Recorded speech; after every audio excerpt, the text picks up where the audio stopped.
কৰাটো আজিলৈকে কোনেও একদম হেৰি কৰা নাই যে মানে মানুহকেইটা ওলাই আহক বাহিৰত আহক কিবা এটা কৰক যদি বড়ো মানুহ হৈ পেলাই বড়োৰ দিকে দেখা নাই তেনেহ'লে আমাক কি চাব নাচায়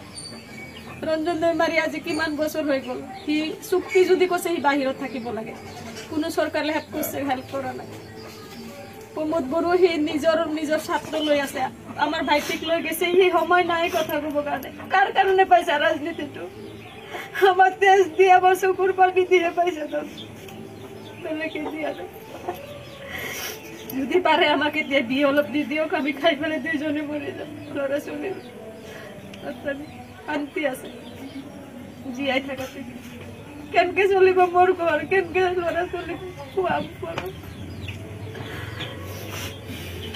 আমাক মারি পেলাম আমি বড় রাজ্য খুঁজা নাছিল যে আমার এক ফাল দি নালাগে মানে তো ঘৰত আনি দিয়ে এইটোৱে বিচাৰিছিল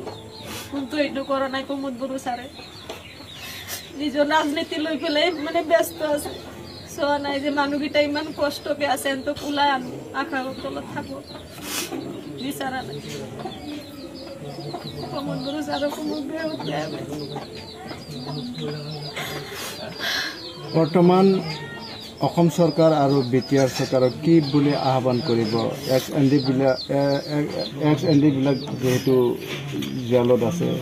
যাৱজ্জীৱন কাৰাদণ্ড কৰিছে উচ্চ ন্যায়ালয়লৈ আৰু বিটিচি চৰকাৰ আৰু অসম চৰকাৰে কি আহ্বান জনাব মই চৰকাৰক আহ্বান জনাও যে যিমানকেইটা মানুহ আছে ভিতৰত সিহঁতক মুকলি আকাশৰ তলত আহিব দিয়ক